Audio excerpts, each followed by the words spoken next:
Has there been anything more anticipated across the pond this year than the arrival of the royal baby? The future third in line to the throne has been dominating headlines long before baby was even conceived. Once William and Catherine announced the pregnancy, bets started pouring in about the due date, about the gender, the name, even the birth weight and hair color. Why is one child causing so much fuss? What makes people, not only the British people, but millions more around the planet, what makes them hang on to every particle of royal family news they can find? Let's find out from political commentator Tim Stanley, who's also a great historian, joining us from London. Tim, when is the last time a baby who wasn't even born yet caused this much trouble? Well, it's partly because it's going to be the heir to the throne, and this is actually quite a big one for us. You know, it's possible that we could end up with this child becoming the monarch in the next century, because, you know, we've got Charles coming up to be king, we've got William after him, and then possibly this baby after that. So the Windsors are fantastic breeders. They've got great longevity, and so there's a real sense that this is a historic moment. But most importantly, for us, the royal family is like a soap opera without any politics. Whereas the Americans have got the presidency, which is very divisive, which is all about competing parties, at the center of our national life is this family who are above and beyond politics or religion or ethnicity or anything like that. So I think for people, it's something that really unifies them. It's something they can talk about when they're waiting for a bus. It's something they can talk about in the hairdressers. It's a story that doesn't divide but brings people together. And that's why it's so, that's really, all the constitutional stuff aside, that's why it's so important to people. And I guess despite the best hopes of the anti-monarchists, whether they're living in your country or mine, ordinary folks actually identify with these people regardless of how rich they are and how much property they have. Absolutely, that's the amazing thing. If you go back 20 years ago, when the Queen had her annus horribilis, when everything was going wrong, when this country was seriously considering becoming a republic, you know, the opinion polls were stacked against the Queen.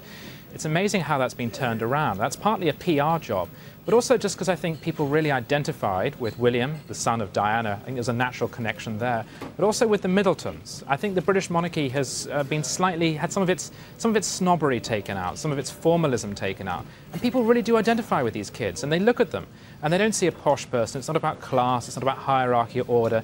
They see someone who could so easily be their son or their daughter, and that's what they identify and what they love. All right, look, we're fairly familiar with the Windsors. We've had them for a long time now. Tell us about the Middletons. Oh, well, now, the Middletons are from a very different kind of background. You know, they are professional people. They're a little bit more what you might call middle class. And they've had to work for their living. They've had to work to get where they are. And it's kind of wonderful about the system and about the whole way in which the monarchy is set up, that it can integrate new blood and it can integrate new people. And across Europe, you're starting to see that kind of dressed down, a much smaller scale sort of monarchy develop. It's very popular in Holland, it's very popular in Scandinavia. And that's what we're sort of moving towards here, more of a kind of a people's monarchy. It's not quite the X factor of monarchies yet, but there's a real sense that the system and the institution are opening up in a big way.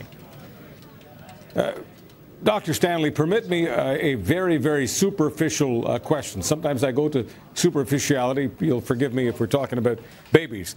Is part of the excitement, part of the anticipation here that everybody expects this to be a very good-looking child?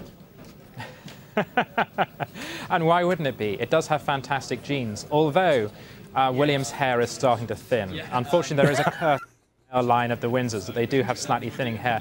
It is going to be a good-looking baby because it's got two fantastically good-looking parents. And I suppose it's part of that. That's part of the fascination. What's it going to be like? Which, again, is about sharing in it. What's the name going to be? You know, bookmakers are already taking bets. It looks like it's either going to be Alexandra or George as the current guess. So all these things that, you know, you or I normally talk about with our own families, you get that projected onto a national scale. It really is like a soap. Well, George would be, you know, old hat. We've had lots of Georges for monarchs. I don't think that in Britain we've ever had a Queen Alexandra. I think the Russians may have done that one, but never the English. No, you're right. I'm not quite sure where the Alexandra thing comes from. Of course, we shouldn't forget that whatever the child is named now, that probably will not be what they are when they become monarch. So Charles is planning to become a George when he ascends to the throne. You traditionally change your name when you do that. So whatever they get now, you know, they could be called Tyler, they could be called Wayne. Wayne Windsor comes to mind. That would be a fantastic one. It wouldn't really matter because they'll probably go on to be something else when they become king. There's some politics behind all of that. The kind of, you know, the name you choose can say something about you. Charleses in British history are usually a pretty dodgy thing. Henry's, that's a little worrying, a little bit political. But George's, very, very safe name. Tim, we still don't have a great economy in England. Technically, I think the place is still in recession. If technically it isn't, it's just above that. But it's basically at a flat line. We hope that our Canadian, who's now your Bank of England governor, we hope Mark Carney makes a great contribution. But here's the question. Is it possible that distractions like this, you know, the circuses aspect of society, the distractions of show business, is it possible this is a very good time to have this distraction?